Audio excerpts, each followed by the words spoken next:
Ayan. Kapag naputol na, lagyan natin ng stick yung Yakult.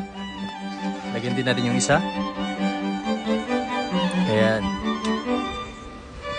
Kapag natusok na, pwede na nating i-freezer. Ayan guys, 2 oras na nakalipas. So pwede natin kunin. Ayan, sobrang tigas na. Ang sarap ata na ito, grabe. Okay, buksan na natin. Gagamit tayo ng kutsilyo. Magpatulong tayo sa nanay at tatay natin para hindi masugatan. Iwain din natin sa kabila. Ayan. Ayan, ganun lang kadali guys. So, alisin na natin yung takip niya. Ayun, ganun lang kadali. At pwede na nating ibuka. Wow, ang ganda ng pagka-shape niya guys. Ice drop talaga siya. At syempre, titikman ko na.